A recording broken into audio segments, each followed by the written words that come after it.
All right. I want to welcome everybody. This is really exciting. It's our first University Scholars lecture of the year, hosted by the Office of the Provost. I am the Provost, Vincent Del Casino, and I have Dr. Lishi Chong here, Jesslyn, who will be talking about some of her research today. Before we get to that, and before I get into a deep introduction of Dr. Chong's work, we have a couple of important announcements and so forth. We always begin, of course, with our land acknowledgement. We'd like to begin this program by recognizing that while we gather at San Jose State University, we're gathered on the ethno-historic tribal territory of the Tamien Ohlone, who were the direct ancestors of the lineages enrolled in the Muwekma Ohlone tribe, and who were missionized into missions Santa Clara, San Jose, and Dolores. San Jose State University also desires to honor the military service of the Muwekma men and women who have honorably served overseas during World War I, World War II, Korea, Vietnam, Desert Storm, Iraq, and who are still serving in the United States Armed Forces today. Awesome. All right, couple of quick announcements to understand how we manage and monitor this. The webinar is recorded, including that flub I just made, and that'll be saved on oh, wow, I can't speak at all today. This is an excellent day. Posterity on our website. It'll be available through the library. We're also using the Q&A function. I'm going to slow down my speaking so I could do this well. The Q&A function. So if you have a question, please go into Q&A and not chat. And I'll help monitor those questions and so forth. Also have to thank a few folks and a few departments for the work they've done. Obviously, the Office of the Provost, the SJSU King Library, including the staff that's on today, does amazing work of pulling this all together. The Department of Psychology has supported this today, as well as the Division of Research and Innovation. So with those announcements, let me do a quick introduction to Dr. Chong and her talk today so that we can hear from the person you all came to hear from, not me. So Dr. Li-Shen Chong, goes by Jess, has a doctorate of philosophy in clinical psychology from the University of Albany. She has received numerous awards, and she joined us in 2024, I believe, as an assistant professor in our amazing psychology department. She has numerous grants to support her research, including a number of very large outstanding grants right now that are under review. And she's published widely in some amazing journals, including my official favorite name for a journal, and I'm going to get it right, Psychoneuroendocrinology. Wow, I can't say prosperity, but I can say that, among many others. She does collaborative research like many people in her field. She's doing a lot of research with colleagues, not just at San Jose State, but across the country as well. I'm really excited for this talk and want to thank her for being here today and sharing some of her research. And her talk title is A Biopsychosocial Context of Stress, from Mechanisms to Targeted Interventions. Dr. Chong, thank you so much. Look forward to your talk. Thank you so much for the kind introduction. Right now, I will be sharing my screen. So I'm going to get started. Thank you everyone for being here today. I'm very honored to be speaking for the SJSU University Scholar Series. So for the next 40 minutes or so, my job is to provide an illustration that how stress intersects with biological systems, psychological processes, and social environment to impact health outcomes, and also to provide a roadmap for targeted evidence-based intervention. And before I proceed to my talk, I want to announce some disclaimers. So if you find yourself understanding what I'm about to tell you or what I have to share, that's really amazing because it shows to me that you have a great foundation to continuing absorbing more information. And also, it might signal that I'm doing a good job, so that makes me happy too. However, if you do find yourself feeling confused about what I have to share, I want to also say that that is a really amazing, wonderful, and awesome thing. It's good because confusion is the first step of learning and growth. It signals that, hey, I'm questioning what I am absorbing. So that's really amazing. And while I'm a clinical psychologist by training, I want to also cite some of the cognitive psychology work that it takes a lot of rehearsal of the information that you get in to then form into long-term memory. So with that being said, that it took me more than 10 years to know what I'm about to tell you. I do not expect that you will be getting it 100%, but I do expect you to try to find the big picture from this talk. And what I meant by the big picture is that thinking about what you have in your learning foundation, just putting small little puzzles piece by piece together. You don't have to complete your puzzle, and everyone's puzzle looks different. So your job is just to learn the big picture and get something out of this. And my job is to share what I have learned. All right, let's get started, shall we?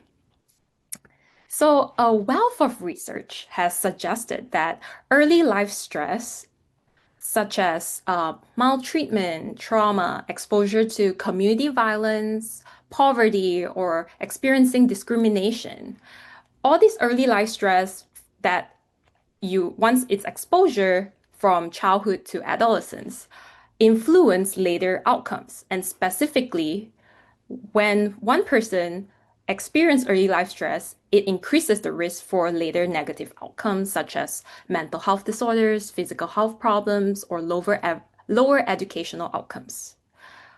While this has already been demonstrated in the research a lot of times, however, uh, does everyone who have experienced early life stress go on to develop negative health outcomes? No. So, a big question that sparks my program of research is that why not everyone who experience early life stress go on to develop negative health outcomes? To illustrate, I am going to tell you about my experience tagging along with my friend who was in the process of adopting a dog.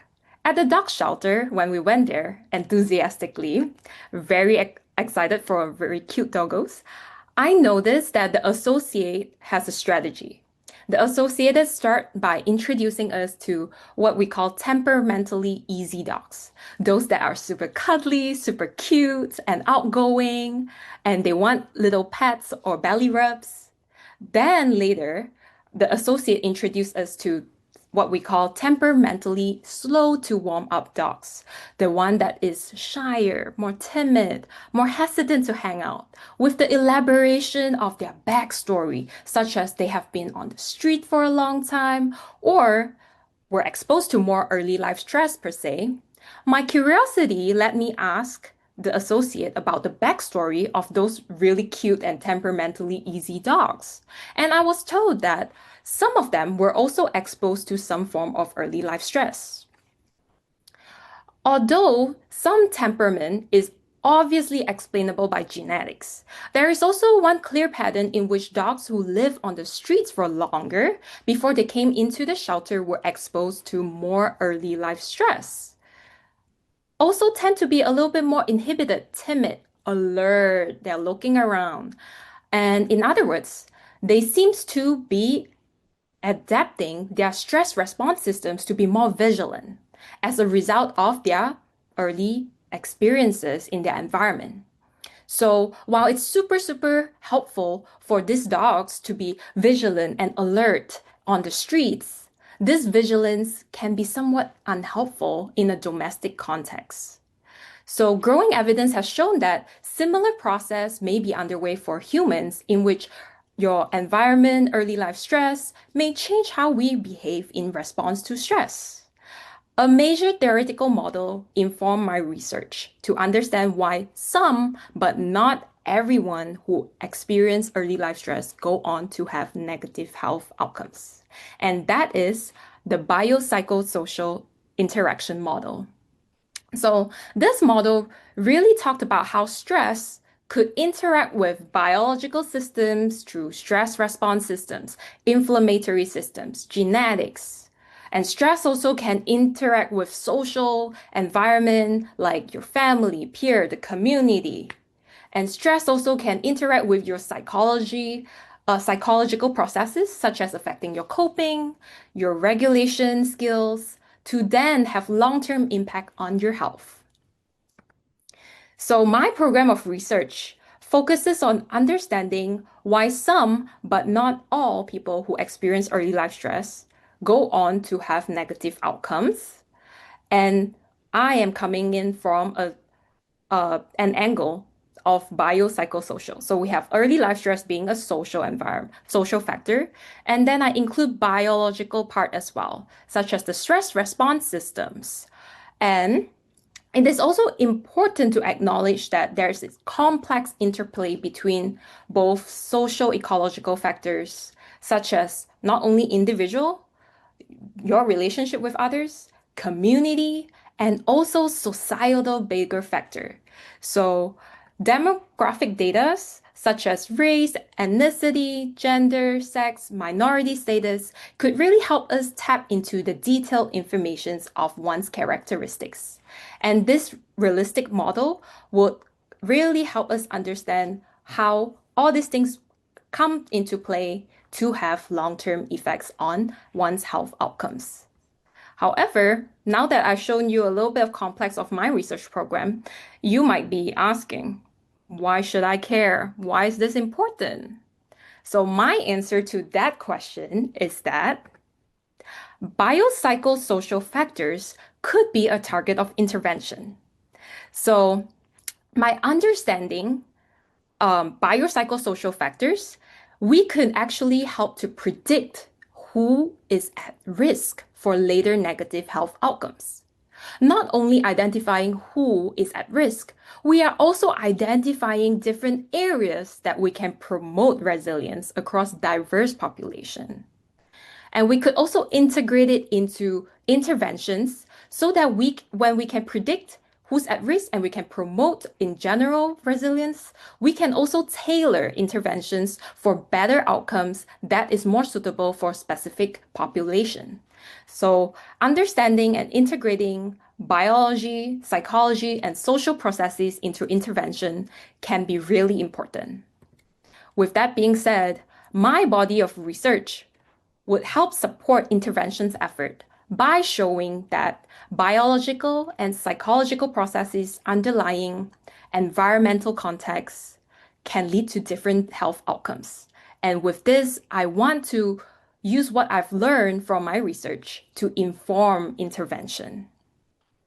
So to summarize, now that I've talked a lot of background, to really summarize, my program has 3 different objectives. I'll be using 3 illustrative studies to highlight my work that maps into each of this objective. First, I am curious about what are some underlying biopsychosocial factors that shape risk and also resiliency to health outcomes. Second, I want to clarify group differences in stress responses. And third, I want to translate knowledge about biopsychosocial factors into targeted intervention efforts.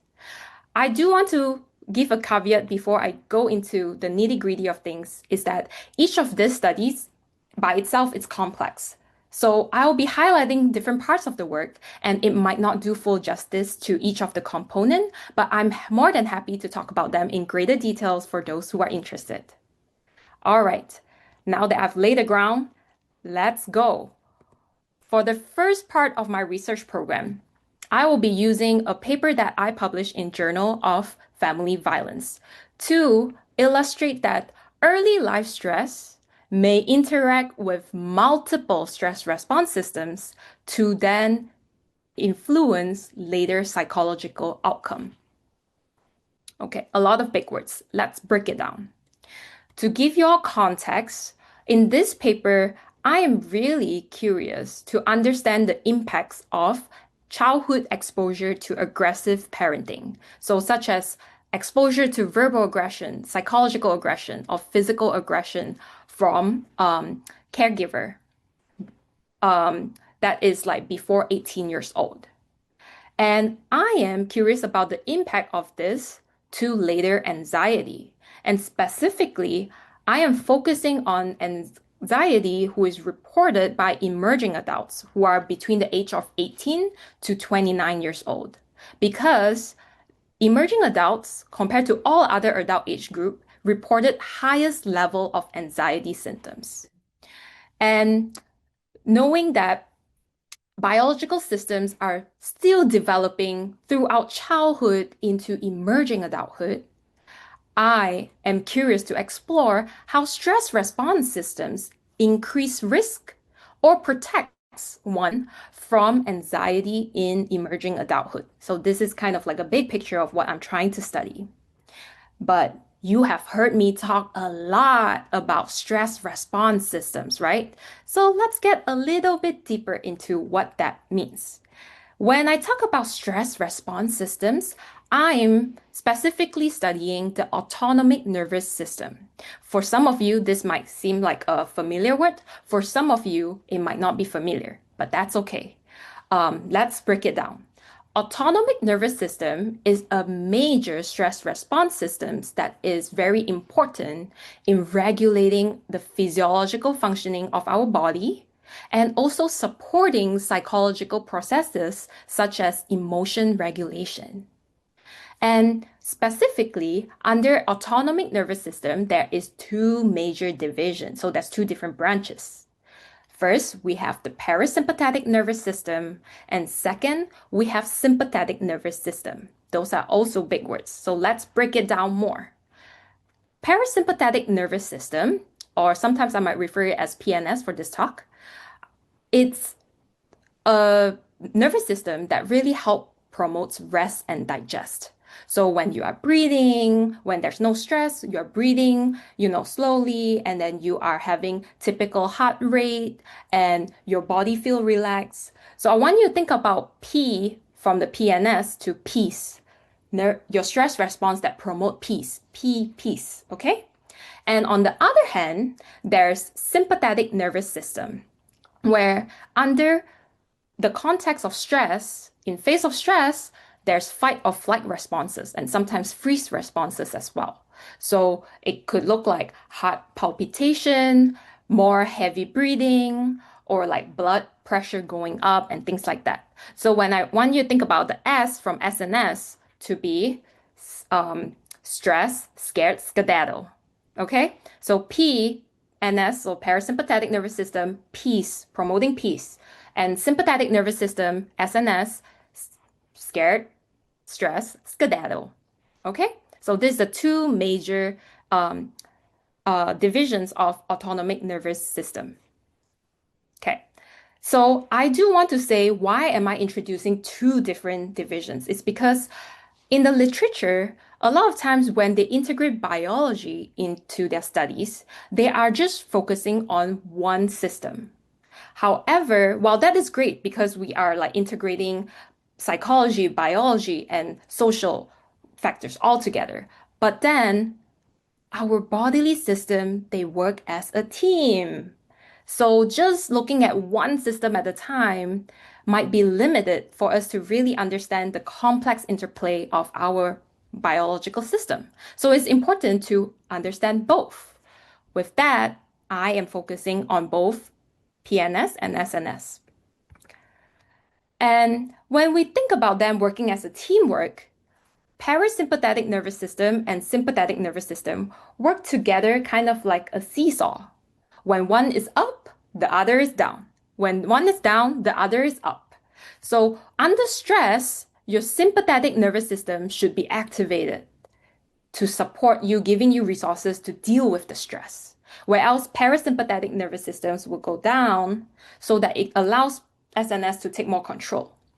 On the other hand, at your day-to-day, la-di-la-di-da, your parasympathetic nervous system, the one that promotes more peace, will be activated. Whereas your sympathetic nervous system, the one that face stress, scared and skedaddle, will kind of go down. So one is up, one is down. And this have been shown in classical theories of autonomic nervous system to be a good thing. Specifically, the doctrine of autonomic space really shows that reciprocal patterns, so reciprocal is just a big word for when one is up, the other is down, kind of seesaw, okay? Reciprocal patterns of PNS and SNS is important to support physiological processes, and that some studies have validated this theory to show that people who have more reciprocal pattern or reciprocal profile of autonomic nervous system would have better outcome. On the other hand, those that have non-reciprocal pattern, so we have co-activation when there's both are high. So your peace, the parasympathetic nervous system, and your stress, skedaddle, they are all up at the same time. Co-activation. And the other profile that's not so good is called co-inhibition, which is sympathetic and parasympathetic nervous system are going down. They're all kind of like down and not activated. So co-inhibition and co-activation have been shown in research that for people who have experienced adverse life experiences, they are more likely to be risk factors for poor childhood outcomes. So what you need to take away from this is that some research has shown that reciprocal pattern, so one up, one down, is a good thing. And both up or both down is not so good. So now that we have a lot of foundational understanding, let's go a little bit deeper. So in this study, how do I actually measure sympathetic nervous system and parasympathetic nervous system? For how we measure stress, skedaddle, we actually hook them up with physiological equipment that put them on the hand. And whenever they are stressed, we would actually excrete sweat. And the sweat that comes out will actually activate the equipment on your hand to create electric conductivity. And then you would kind of see spikes in electrical conductivity. And that's how we know someone is having more stress. On the other hand, parasympathetic nervous system, how we measure it is through something called respiratory sinus arrhythmia. Big words. But what it means is the coordination between your breathing and your heart rate. So when it pumps and when you breathe, are they synchronized together? So this is how we study parasympathetic and sympathetic nervous system, or how we measure it in this study. So now back to the study. This study, I am trying to understand how childhood aggressive parenting and autonomic nervous system can both come together to predict anxiety among emerging adults. And how do we study this? Let's go through the methods. We recruited 190 college students with the mean age of 19, and majority of them are white female.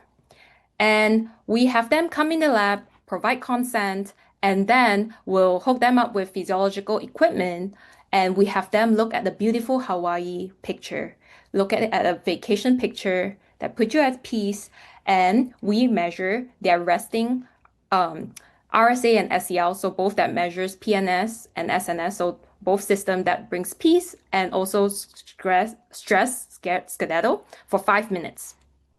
After that, we have them report their childhood exposure to aggressive parenting that includes things like exposure to corporal punishment, physical maltreatment, psychological aggression from parents before age of 18.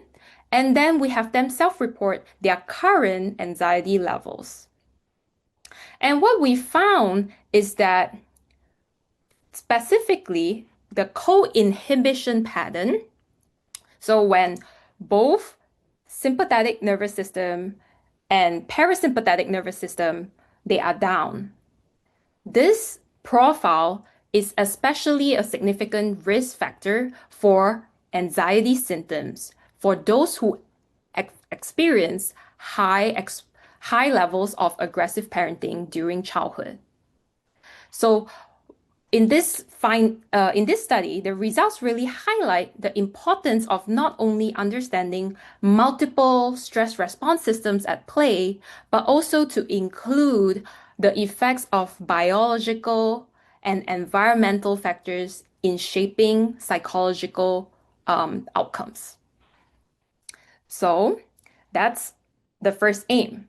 Now we'll move on to the second aim, to clarify group differences in stress responses.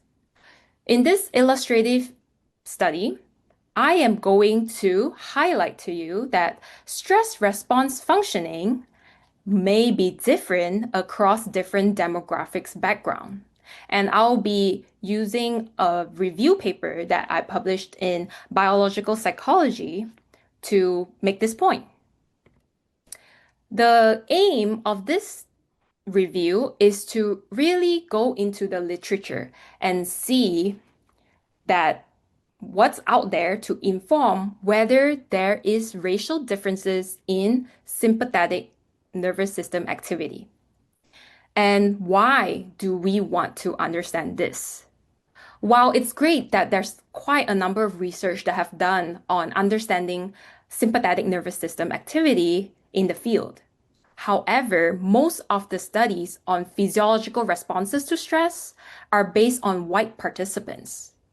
And there's theories that talked about how your stress response system's dysregulation could predict racial health disparity.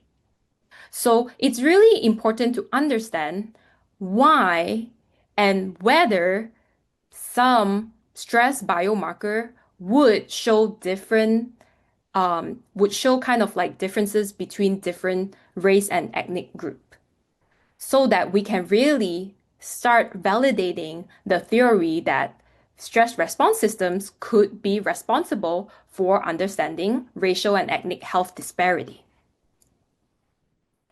So now time to go a little bit deeper. You already got more foundational knowledge from the first study. When we talk about sympathetic nervous system or any biological system in your body, there's just different ways that we can measure them. Just now we have learned about skin conductance level, where there's sweat that comes out from your hands, and then it conducts electricity. That's just one way of measuring it. So there is currently, previously before I published this, there was one paper that looked into another way of measuring sympathetic nervous system. This is called the total peripheral resistance. Again, this is just another way of measuring sympathetic nervous system. And this is the amount of force exerted by your blood system to create blood pressure. So how much force your blood system actually needs to kind of flush through to create blood pressure. And a review has found that Black individuals compared to white individuals show higher level of total peripheral resistance, which means that they have higher stress response systems that reflects from SNS. So they're more likely to feel stressed, scared, skedaddle compared to white individuals. So what about other ways that we can measure? So in my review, I have choose to focus on skin conductance level, which now I hope that you have a little bit of familiarity with. And another measure is called pre-ejection period. So pre-ejection period, it's the time between pumping of your heart and the blood rushing out to your artery. So pumping of heart and ejection of blood. So this is another way. So through your cardiac. So just now we have, with sweat, with cardiac system, your heart system. And then lastly, we have enzymes. We also can use enzymes to understand sympathetic nervous system. And with enzyme, we have something called salivary alpha amylase. And that is a digestive enzyme secreted from salivary gland when you are stressed. So now that we understand a little bit about what I'm trying to focus on in reviewing.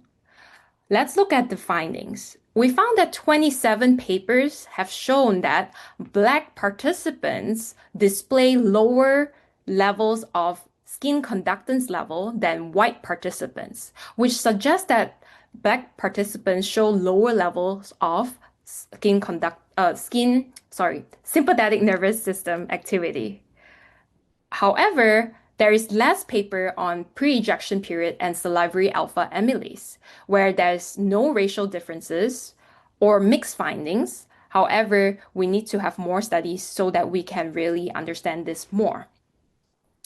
So, a summary from this review is that on the one hand, the other review that focused on total peripheral resistance, so how much force it takes to create blood pressure, it shows that Black individuals compared to white individuals have really high level of that. But we found consistently is that when we do measure it from the sweat gland, there is low skin conductance level. So does it mean that Black individuals compared to white individuals have higher or lower sympathetic nervous activity? The answer is a little unclear, but what is clear is that there is racial differences in sympathetic nervous system functioning. And that this consistency really depends on how we are measuring this variable. So it's important to think about what measures we are using and how we are interpreting the data when we have a diverse sample in the data set.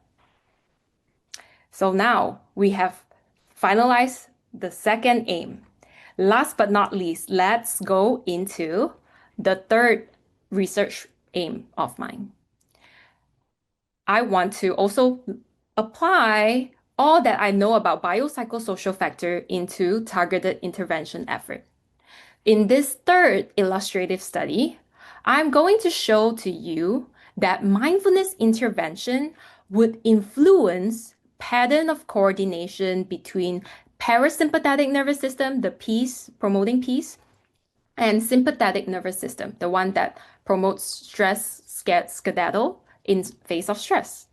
And I will be highlighting my dissertation, and right now it's currently in preparation for publication. Let's go into it. So, research has shown that brief mindfulness-based intervention compared to long-term kind of mindfulness-based practice have really comparable beneficial effects, such as on their mental health, like depression or anxiety.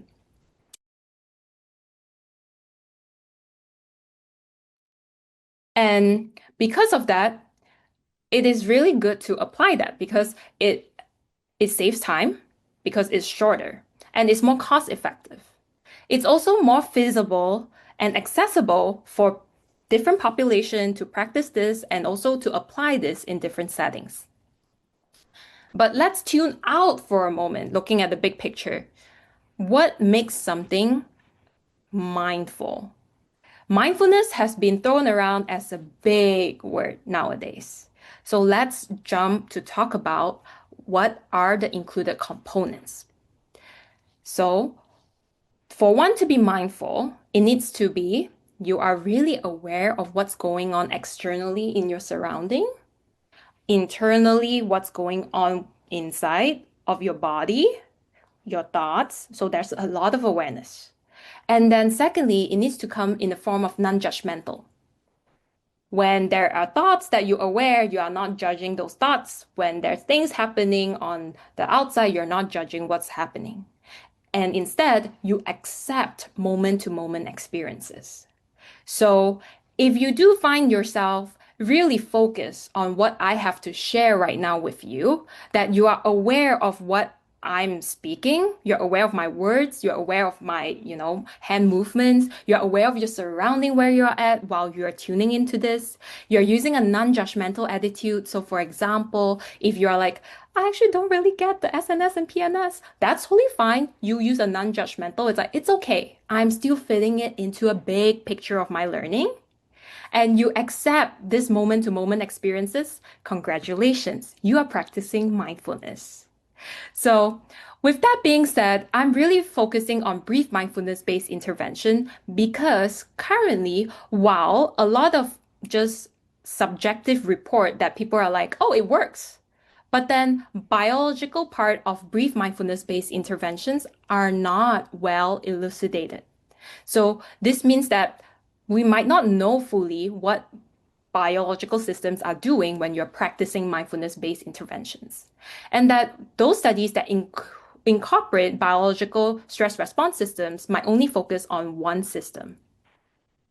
So in this study, I would like to understand whether brief mindfulness-based intervention would influence the pattern of coordination between parasympathetic nervous system and sympathetic nervous system when participants are exposed to stress.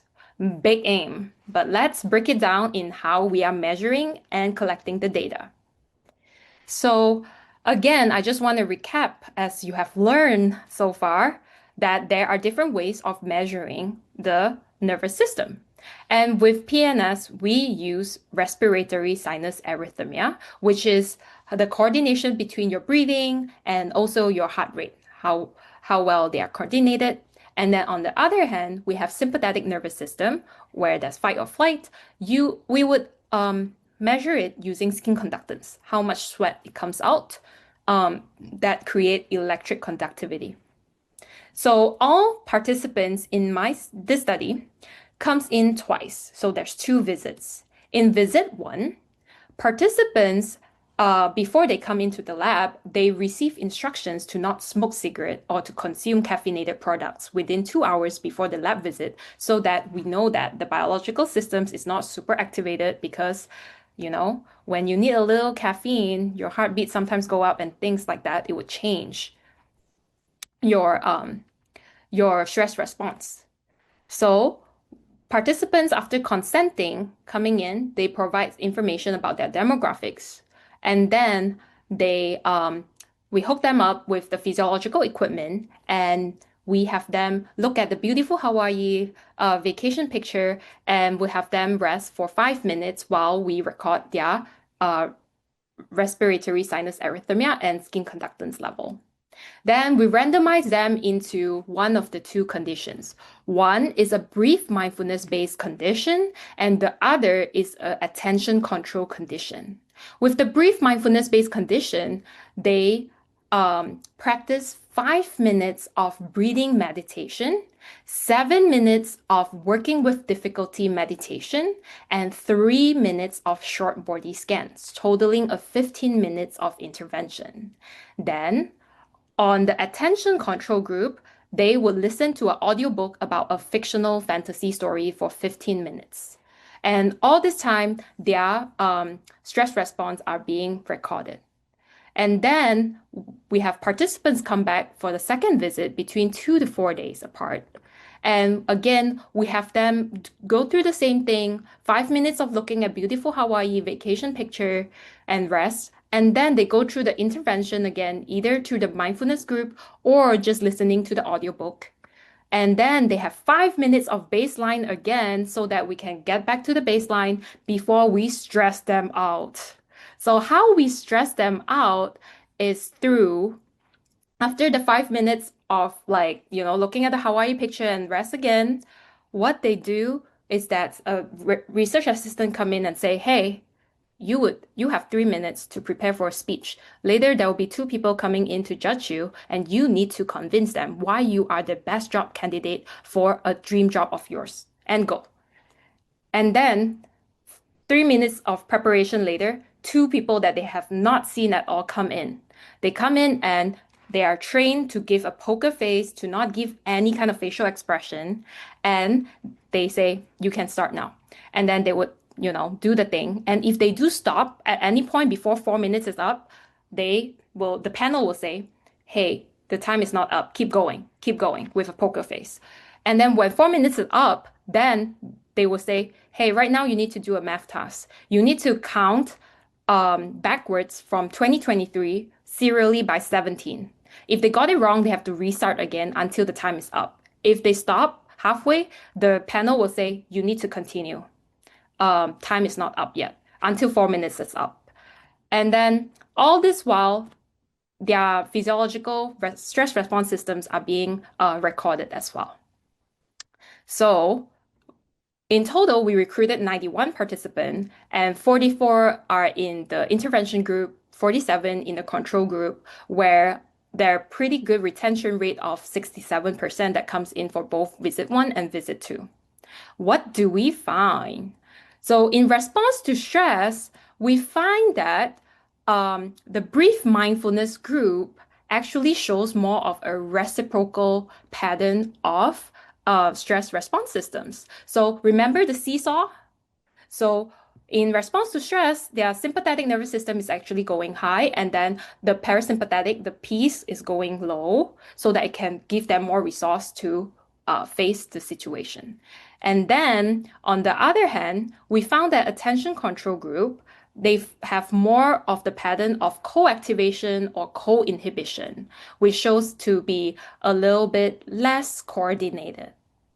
So this study and the results of this study really support that the literature by showing that mindfulness practice influence physiological activity, and that even 2 sessions of brief mindfulness-based intervention would work on your physiological functioning, not only when you are practicing, but also when you are in stress.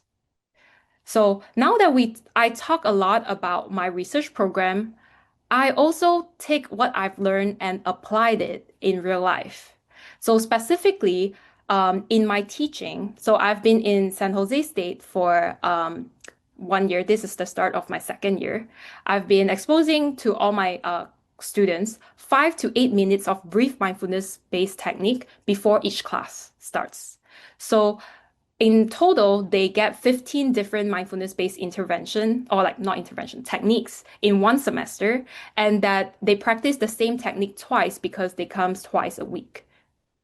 And so students have reported feeling more grounded, relaxed, and prepared for class, and many find mindfulness techniques effective in reducing stress and enhancing their concentration. Students have also told me that I didn't know mindfulness can come in so many different ways, and I get to pick what I like. And I am very honored that my application of what I learned from my research program has been acknowledged by SJSU because I received the Mindful Teaching and Learning Award. So I began my research journey with a deceptively simple question. Why don't everyone develop negative health outcomes after experiencing early life stress? Through my work, I'm beginning to show how dysregulation in stress response systems that can shape by biology and environment can help explain why some, but not all, people experience life stress go on to develop negative health outcome. But also, knowing that humans do not develop in a vacuum, social, ecological contexts such as family relationships, community structures, all these things are important, and this interacts with stress in powerful way. Ultimately, by identifying biopsychosocial factors, clarifying group differences in stress responses, and translating this knowledge into targeted intervention, we are moving closer not just only to understand risk, but also to foster resilience. Thank you, everyone, for hearing me nerd out about stress. All right. Well done. Thank you so much. So there are a number of questions that have come through. And what I thought I'd do is, and people have been voting on them, so I'm going to go in the order at which they were voted on. Amazing. Yeah. So the first one is, could you comment on the positive aspects of stress? For example, exercise is a form of stress and is really helpful for us. What determines whether something is positive stress or negative stress? Yeah, definitely. So in the psychology world, in terms of stress, there's definitely positive and negative stress. Positive stress is called eustress. And eustress are good because without stress, it doesn't help us to push us forward. Sometimes we need a little bit of angst in order to know that, we are working towards something that we care about. And evolutionary speaking, stress is good because it helps us stay alert. Like it helps us to protect ourselves when you are feeling stress. For example, when you're crossing the road and you do see that, woof, the car is going really fast and your body is reacting to it, that's a good thing. That's positive stress because it makes you more alert and then you can keep yourself safe. So in that sense, stress is good. However, moderation is key here. When there's too much stress, your body might not have enough resources to deal with them. And when there's not enough resources to deal with them, your body might feel burnt out. And then your body might kind of, in some ways, giving you different symptoms to show to you that, hey, maybe rest is needed. I hope that answers the question. But I love Yeah. the positive side. Yeah, thank you. So the second question is anti-Black racism is global and always present. Mhm. What happens then when a people are never allowed rest, as with this case that you described in your study? Yeah, so in the stress literature, we have shown that when someone is continuously going towards stress, so what your body do, it's not, it's really to find a balance. And your body doesn't really care about like the emotions that you have, the thoughts that you have. What it does is that I just want to find a balance.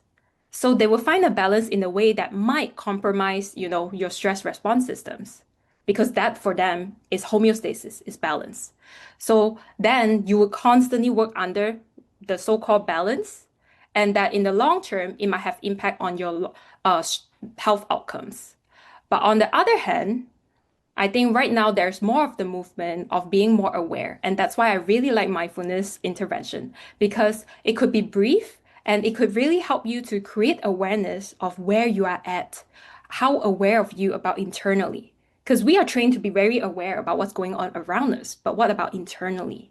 So that's really, really important. And as much as we are working towards activism, it is also a big activism part that you are keeping yourself rested so that you can propel. And both, we are also needing to find the balance as much as our body is finding the balance for us. Awesome. So the next question follows nicely, actually. So since there are racial differences in how SNS outcomes are measured, is there a better, best approach to measure SNS activity given this limitation? And how do you reflect this limitation in your own work? Yeah, that's a very, very good question.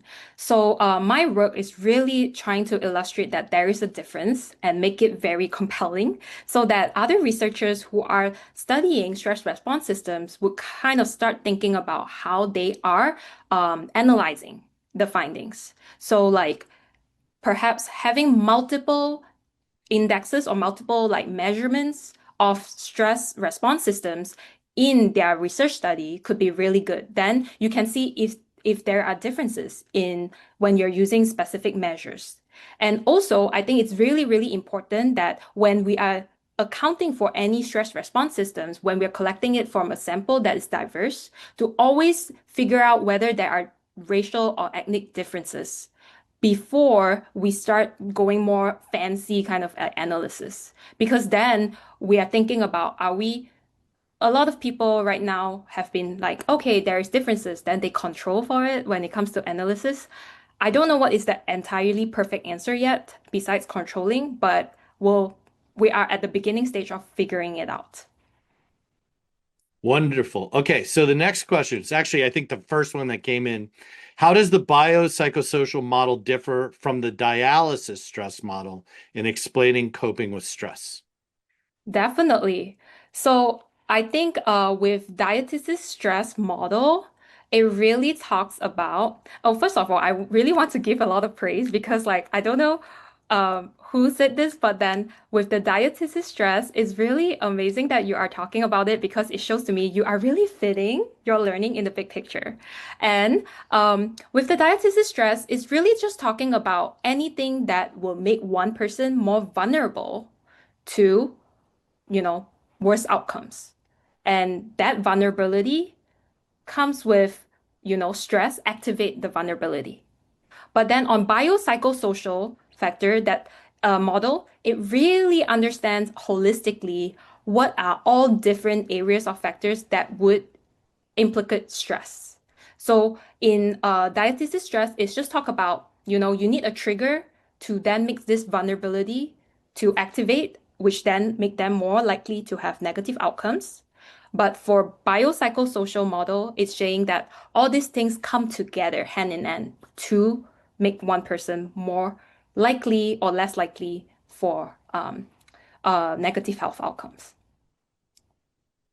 Awesome. So there was a question on where to find your work, and I pulled up your Google Scholar page, and we linked that for everybody so people can Yeah. find all your Thank work you. right there.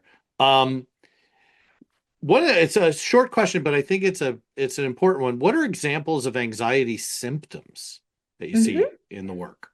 Definitely. So different areas of like anxiety symptoms could go from, for example, if you are having a lot of worries and those worry thoughts keep coming up, and sometimes you might have heard of the fancy word rumination. So a lot of like worrying thoughts coming in and out doesn't stop. So it's beyond that your ability to control it that could show up like that.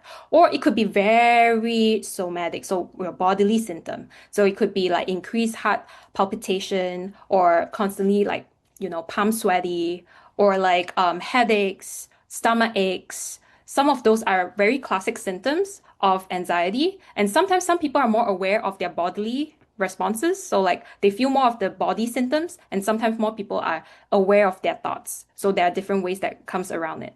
But all in all, if you have watched Inside Out too, I feel like that is also a good place to kind of have illustration of like anxiety in a cute way. Um, awesome. So what is one of the mindfulness techniques you observed to be most effective for your students? Yeah, that's a really, really good question. So a lot of my students really have voted on like different things that they find to be helpful or interesting or willing to practice. And a lot of it has to do with stretches. Like even just taking the time doing some stretch, it really works. And also the second one is definitely guided meditation. So sometimes having like just focusing on breath, like especially guided meditation on breath work. I think this too has been like the most that they kind of like shared that they like. Awesome. So the next question goes into infant and childhood. So do you think infant and childhood serious illness and long-term hospital stays produce a similar stress response that lasts until adulthood as your aggressive parenting results show? And I Um, love the term aggressive parenting, I have to admit. I find that fascinating as a term. Yeah, I think in the past, because they are calling it harsh parenting, but then what's considered harsh versus not harsh is a little bit different from culture to culture as well.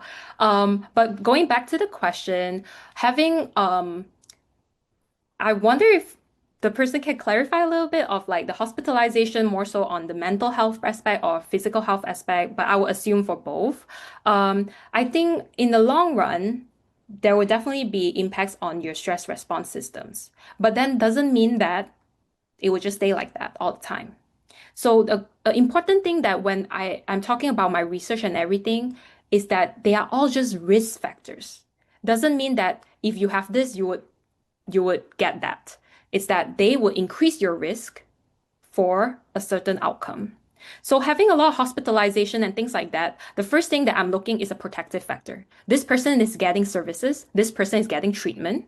So those are protective factors. And depending on how the treatment works for them and when intervention is being implemented timely, there could be changes in your stress response systems. So that is the good thing about implementing biological kind of functioning into intervention when we are understanding how effective it is. Because if intervention can also show that we can change the way that our body is responding to environment, then it is amazing because your body is just trying to find balance, and that balance could change from time to time, from different circumstances to different circumstances. So it is moldable. It just takes time and work, definitely.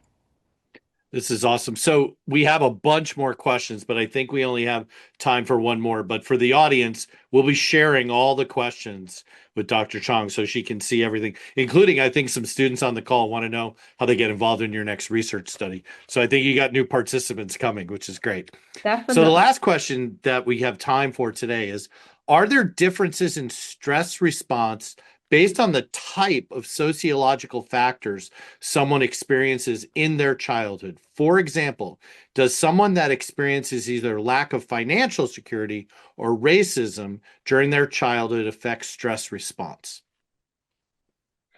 Yeah, the answer is again, those are risk factors. So since a very young age, if they are already experiencing a lot of like discrimination, microaggression, those are really important things to account for. While, because you are learning from a young age how to cope with them. So that also talk about different protective factors of like how family are preparing children to face racism and microaggression and things like that.